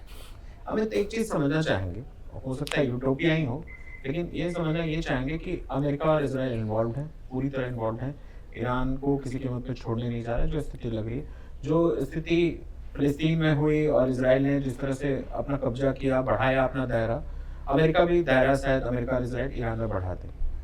अगर रीजन चेंज होता है तो वो कैसे, अमेरिका के हिसाब से अगर वहाँ सत्ता बदलती है तो कैसे अमेरिका वहाँ से किस तरह का बेनिफिट ले सकता है? देखिए, यानी ये तो मुझे लगता है बड़ा मुश्किल प्रश्न है कि सत्ता क्या चेंज होगी सही में, अगर होता है और तो ट्रम्प की चलती है, अमेरिका की अगर चलती है, तो अगर अमेरिका की चलेगी तो वो कोशिश तो करेगा कि जो ईरान का स्ट्रैटेजिक लोकेशन है उसका बेनिफिट वो अमेरिका के राष्ट्रीय हितों को पूरा करने के लिए चलाए, और वो पूरे विश्व में भी ये दिखाए कि देखिए वहाँ पे एक ऐसा शासन था जिसमें जनता की आवाज़ को दबाया जा रहा था, और तो अधिकार नहीं थे, और मैं तो चैंपियन हूँ या अमेरिका चैंपियन है, और हम लोगों ने देखो ये सब करा दिया। लेकिन अफगानिस्तान का एग्जाम्पल हम सब लोगों के सामने ही है।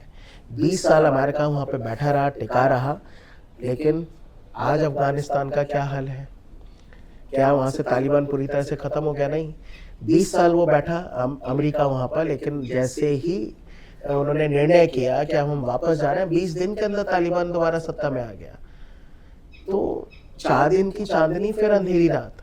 तो इन सारे इशू में मुझे लगता है कि होता है, मेरा ये व्यक्तिगत मानना है कि चेंज ऑफ हार्ट स्ट्रैटेजी होना चाहिए, कि अगर यानी ईरान में कुछ बदलाव आएगा तो बदलाव तभी होगा जब ईरान के जो सत्ता पक्ष है, जो शासन चलाने वाले लोग हैं, उनका हृदय परिवर्तन हो, सिर्फ यानी शियाओं का ना हो, सुन्नियों का भी हो। और ऐसा लग भी रहा है कि यूएई कहीं ना कहीं एक प्रोग्रेसिव राजनीति अख्तियार कर रहा है, इसलिए अलग स्टैंड लेता हुआ नज़र आता है। इसलिए वो बाकी और मुस्लिम मुल्कों से थोड़ा सा दूर जा रहा है, ऐसा मुझे लग रहा है, क्योंकि उनको लग रहा है कि आने वाले समय में अगर हम प्रोग्रेसिव नहीं हुए तो उनके मुल्क के लिए ही काफ़ी नुकसानदायक सिचुएशन होगी। किस तरह, क्या हथियार के मामले में ईरान रियल में टक्कर दे रहा है? देखिए, टक्कर तो दे रहा है, उसमें कोई दो राय नहीं है, क्योंकि अमेरिका और इजराइल ईरान को आंकने में उनसे थोड़ी चूक हुई। ईरान ने पिछले कई समय से भले ही एयर डिफेंस सिस्टम उतना अच्छा ना किया हो, लेकिन उनके पास मिसाइल और ड्रोन के अच्छे खासे भंडार हैं, और उसका बहुत अच्छे तरीके से उसका इस्तेमाल भी किया है। और इसी वजह से यानी जो इजराइल है, इजराइल के कई शहरों में नुकसान भी हुआ है, जबकि उनका एयर डिफेंस सिस्टम बड़ा अच्छा है।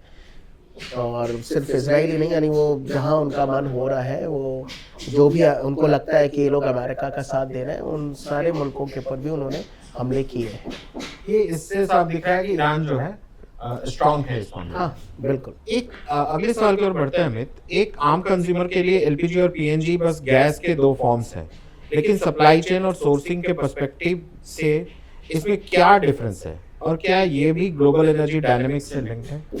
देखिए, सारी चीज़ें तो ग्लोबल एनर्जी डायनेमिक्स से लिंक ही हैं, क्योंकि अभी भी जो आपने सुना ही होगा कि हमारे दो जहाज स्ट्रेट ऑफ हॉर्मुज से आए, वो एलपीजी के ही सप्लाई लेके आ रहे थे। क्योंकि अभी भी भारत में इनके खुद के उत्पादन बहुत लिमिटेड है, तो इसलिए चाहे वो एलएनजी की बात हो, पीएनजी की बात हो या एलपीजी की बात हो, ये जो गैस है हम कहीं ना कहीं विदेशी सोर्सेस पे ही ज़्यादा आश्रित हैं।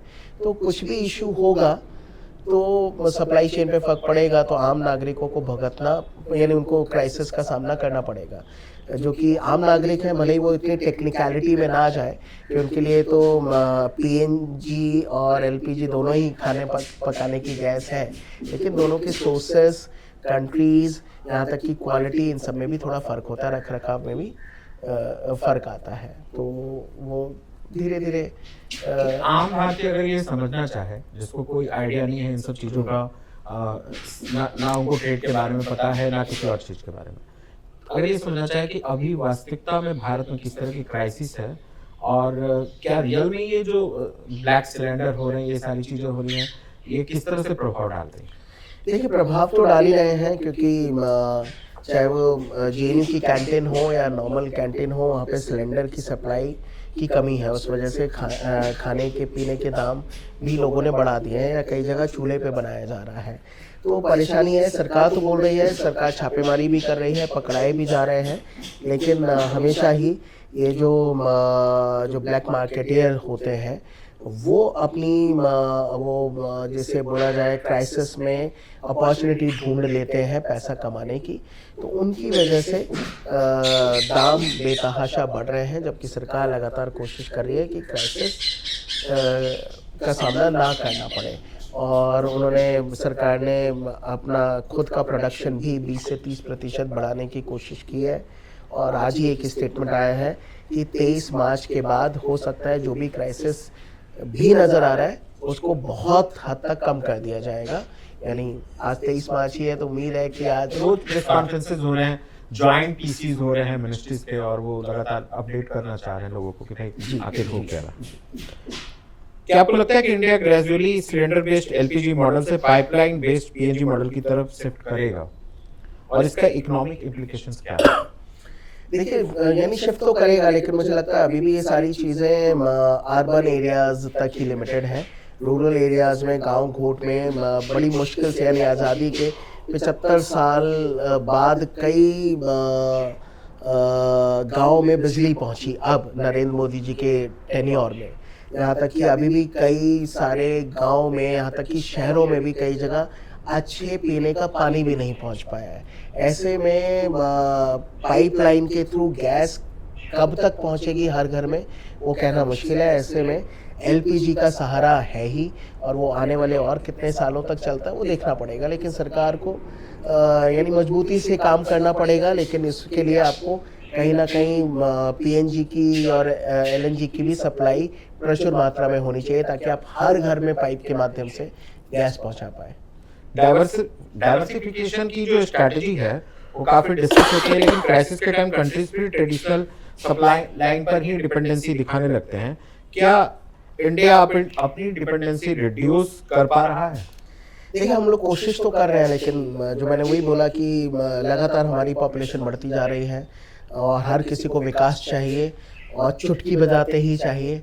तो लेकिन चुटकी बजाते ही डाइवर्सिफिकेशन भी नहीं होगा और चुटकी बजाकर इसका सॉल्यूशन भी नहीं होगा। उसके लिए लॉन्ग टर्म प्लान करना पड़ेगा, मेहनत करनी पड़ेगी और फिजूल खर्ची भी आम नागरिकों को, फिजूल खर्ची इन द सेंस कि हम कैजुअली जिस प्रकार से बिजली खुली छोड़ देते हैं या चलती हुई गैस पे, यानी बहुत सारे इश्यूज हैं, तो हमें भी वेस्टेज को कम करना पड़ेगा या फिर पॉपुलेशन को भी कम करना पड़ेगा ताकि, और हम एक ऐसा मुल्क है जो सस्टेनेबल डेवलपमेंट की बात भी करते हैं और ये बात आज नहीं कर रहे हैं, हमारे वैदिक लिटरेचर में भी ये लिखा है। तो जब हम लोग पृथ्वी शांति वनस्पति शांति की बात करते हैं या सर्वभौमतु सुखिना की बात करते हैं, तो ऐसे में जनता को भी अपनी रिस्पॉन्सिबिलिटी समझनी पड़ेगी। सरकार पे ही हर चीज़ों के लिए आश्रित होने की ज़रूरत नहीं है। एक रिस्पॉन्सिबल जनता होगी, सरकार भी रिस्पॉन्सिव होगी, तो मुझे लगता है मिलजुल के सोल्यूशन निकलेगा तो अच्छा रहेगा। ज़रूरत है कि वेस्टेज को कम किया जाए और पॉपुलेशन को भी कंट्रोल में लाया जाए, नहीं तो पॉपुलेशन ऐसे ही बढ़ेगा तो अब कितने भी संसाधनों को इकट्ठा कर लीजिए, वो कभी ना कभी कम पड़ेंगे ही। अफ्रीका, लैटिन अमेरिका जैसे रीजन्स को अल्टरनेटिव सोर्स के तौर पे देखा जा रहा है। क्या ये प्रैक्टिकल शिफ्ट है या अभी भी पॉलिसी लेवल पर डिस्कशन हो रहा है? नहीं, ये प्रैक्टिकल शिफ्ट है और सिर्फ भारत ही नहीं, मैंने बोला चाइना भी कर रहा है और चाइना को भी, चाइना डालता हूँ पात पात, क्योंकि ऐसा कई विशेषज्ञों ने बोला है कि बहुत ही जल्दी भारत विश्व का सबसे बड़ा पॉपुलेटेड कंट्री बन जाएगा, हम चाइना को भी पीछे छोड़ देंगे। तो ऐसे में पॉपुलेशन को सस्टेन करना है तो हमें अल्टरनेटिव एनर्जी सोर्सेस पे भी जाना पड़ेगा, यानी नए नए सोर्सेस भी खोजने पड़ेंगे, देशों में भी इन्वेस्ट करना पड़ेगा। तो एक प्रैक्टिकल सोल्यूशन है, तो भारत उसकी तरफ बढ़ रहा है। मिडिल ईस्ट में विजिबल टेंशन के बावजूद अरब कंट्रीज का जो अप्रोच है वो काफ़ी मेजर्ड रहता है। क्या ये स्ट्रैटेजिक रिस्ट्रेंट है या रीजनल बैलेंस मेंटेन करने की नेसेसिटी? देखिए, ये स्ट्रैटेजिक रिस्ट्रेंट है, मुझे ऐसा लगता है, क्योंकि इस्लामिक वर्ल्ड शिया सुन्नी में बटा हुआ है ही और आज से नहीं, यानी सैकड़ों सालों से बटा हुआ है।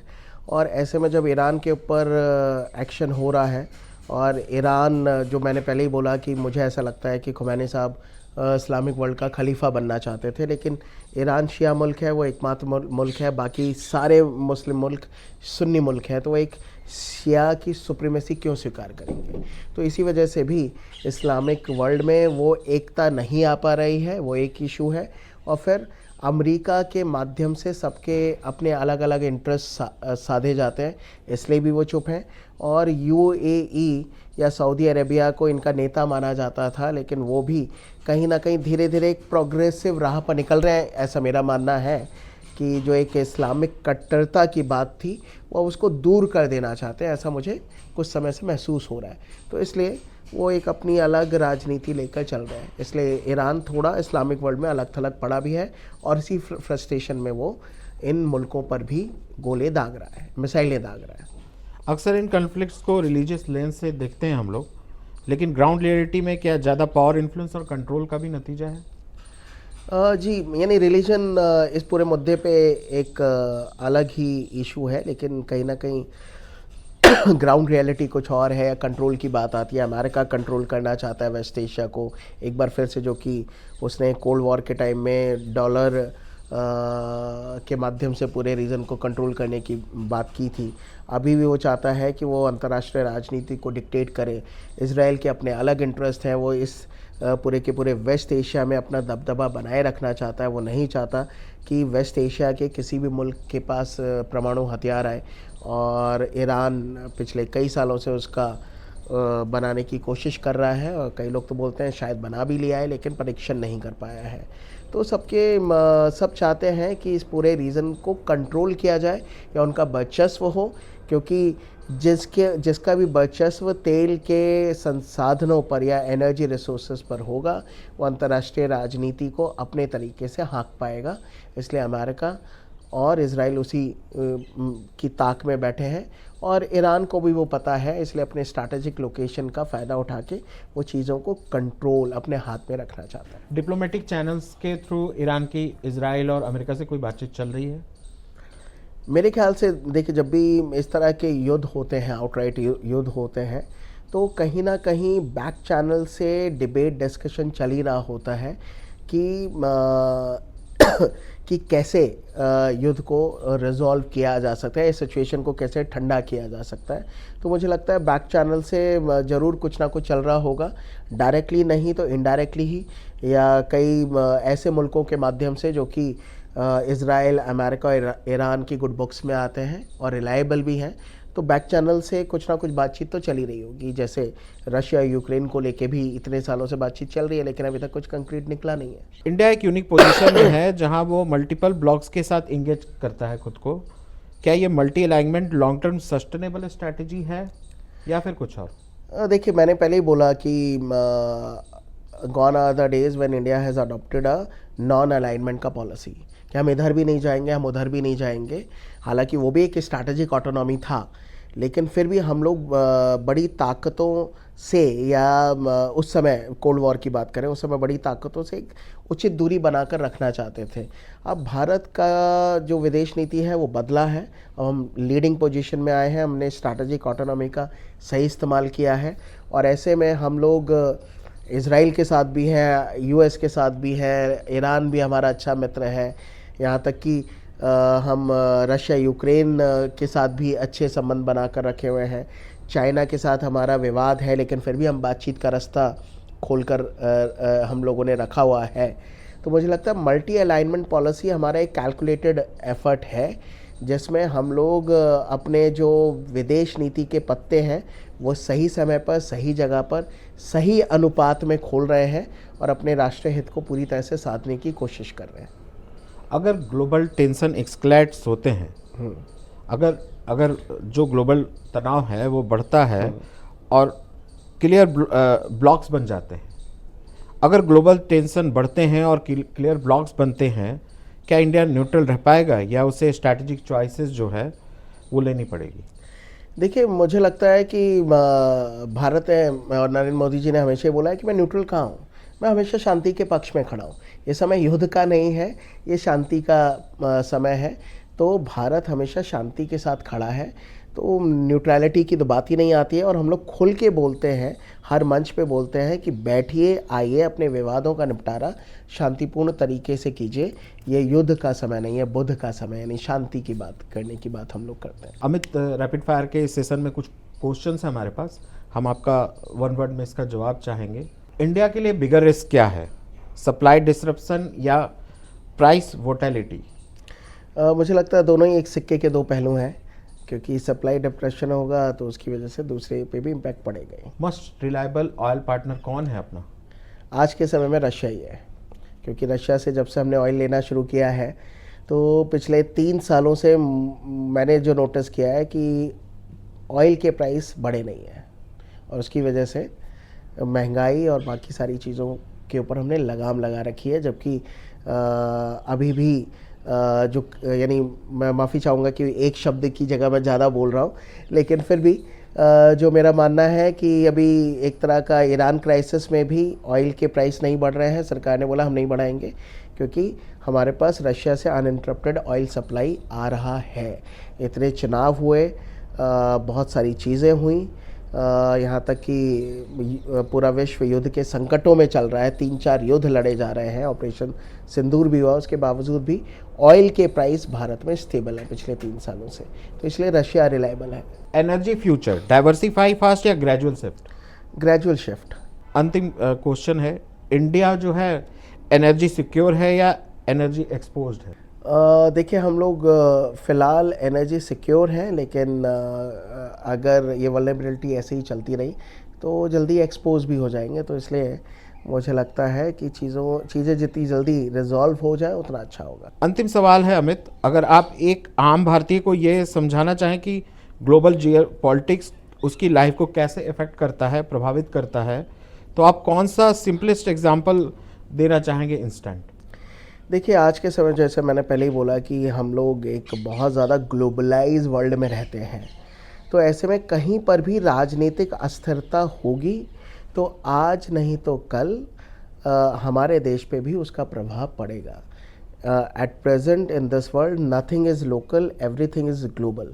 तो एक जो नया लिंगो है ग्लोकल, तो वो हम लोगों को समझना चाहिए, सारे नागरिकों को समझना चाहिए कि कहीं पे भी छोटी सी वारदात होगी उसका इम्पैक्ट आपके देश पे भी पड़ेगा। बहुत ही इंसाइटफुल कन्वर्सेशन रही अमित से इस बातचीत के दौरान। इतने कॉम्प्लेक्स इशू को उन्होंने बड़े सरल तरीके से हमें समझाने का प्रयास किया। और दोस्तों, अगर आपको आज की बातचीत बहुत अच्छी लगी हो, इंसाइटफुल लगी हो, तो इसे शेयर करना ना भूलें, क्योंकि ऐसे टॉपिक्स जितने ज़्यादा लोग समझेंगे उतनी ही हमारी अंडरस्टैंडिंग मजबूट होगी। मैं हूं गोविंदा और आप सुन रहे थे ideas and insights with Govinda. मिलते हैं आपसे अगले पॉडकास्ट में, तब तक के लिए इन्फॉर्म्ड रहिए, स्टे ट्यून्ड। अगर आप चाहते हैं कि सच सामने आए और देश को एक स्ट्रॉन्ग मीडिया वॉइस मिले, तो आज ही कंट्रीब्यूट करें और इस मिशन का हिस्सा बने।